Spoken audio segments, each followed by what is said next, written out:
talk about games. Now, games where I come from, for the uninitiated, are supposed to kind of be fun, or at the very least enjoyable, and ideally both. So what happens when a game is neither of these things? Well, then you get They Bleed Pixels, a game that is about as much fun as feeding yourself pelvis first into a meat grinder. On the downside, you kinda need your pelvis. On the upside, homemade artisanal salsa. I think that's a win-win. That's a trade. They Bleed Pixels is the story of a girl who finds a book that is evil. And you can tell it's evil because red. And because it makes her transform from mild-mannered name not given into Purple McKnives for hands. TM. In her dreams, she runs a dark gauntlet of intrigue that was designed by somebody who saw Super Meat Boy and just said, let's do that again, but put in a slow and janky combat system and make the levels 10 times longer and 100 times less fun. And while you're at it, Johnson, could you just hold this pillow over my face until the pain stops? Okay, guys, for all you would-be game developers at home, I'm just gonna give you a little crash course on what you need to make a good platformer. Number 1, good controls. Number 2, good levels that utilize the good controls, and that's it. They Bleed Pixels has neither of these things. It's like somebody saw a cake and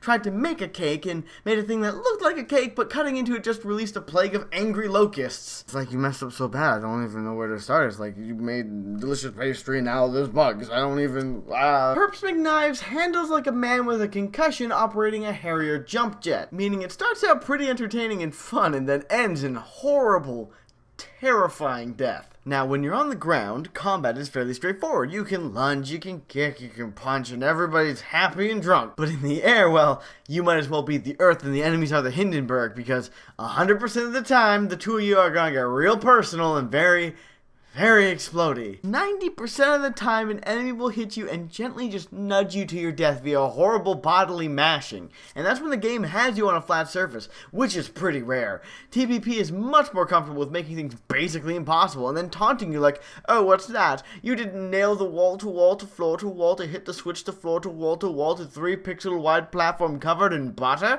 Well, better try again. Remember, a single mistake means you have to do it all again. Hope you enjoy wasting your time because I'm going to share with you the level that made me stop playing. I was getting near the end of the game, and after a series of ridiculously punishing, not at all enjoyable, eating a wasp's nest because you know it will hurt less kind of levels, you come to this.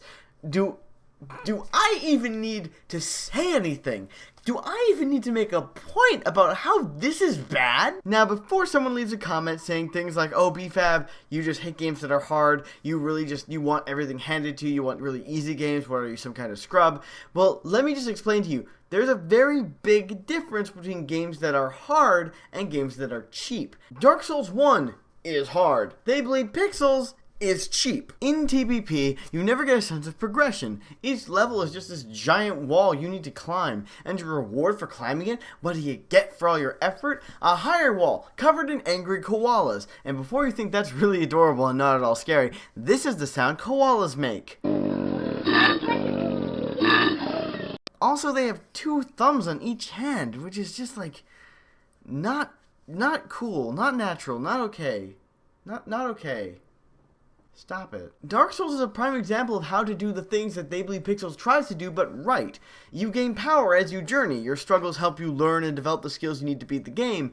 And it has a set of internal rules that it just doesn't break. You could beat the game with a broken sword hilt whilst in the buff, and people have, but it really does rely on your skill as a player, but it still lets you modify the experience with equipment and weapons and spells to make the game more enjoyable. And the more you explore, the bigger the bosses get, the more intense the world becomes, and more of its precious secrets you begin to understand. It's kind of like if Dark Souls started off and you have no weapons, you have no armor, you're naked, and the game just goes, cool, this is you now, so fight this giant dragon. The word of the day is punishing. This feels like some form of penance, like say 7 Hail Marys and play an hour of They Bleed Pixels, or it's off to the naughty corner, that is death.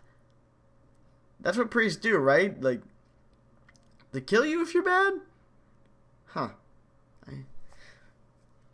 I may be a little more vague on the tenets of Catholicism than I thought. The challenges don't feel fair. I don't have the skills needed to overcome the things it throws my way, and it doesn't feel the need to help me assemble the skills. Games that are hard still need to give you the tools you need to win. I'm a busy man. You know how much free time I have in a week? 100, maybe 120 hours, tops. So you understand how it's very precious to me. There's definitely a market for this kind of game. I'm not saying that there's not. I'm not saying the game itself is poorly designed. It's exactly what they wanted it to be. But the thing they wanted it to be has literally no appeal to me. When I see games like I Want to Be the Guy, I Want to Be the Boshi, any of these newfangled like Mario Maker levels or whatever, I don't look at those and go, this is what I want to spend my time on. I could do a bunch of different things, like push people into traffic or eat children. Anything really would be more enjoyable. So apparently the message I'm leaving you with at the end of this video is that instead of playing Beyblade Pixels, you should just eat a child. 'Cause why not? Good night, everybody. Good night. Don't eat kids. Please don't actually eat kids. They're really high in fat. Really bad for you. Hey guys, welcome to the end of the video. Thank you so much for watching. I hope you had a lot of fun watching it. I had a lot of fun making it. You can click these links to see more videos like this, or you can like, comment, and subscribe if you want to be updated on when I'm making videos. That truck is loud. I'm glad that we could share that together. But yeah, if you enjoyed these videos, you should click around, see some more videos, have a great time. I hope that you enjoy them. I've got some more on the way. You guys have a lovely night. Your face looks good. Bye.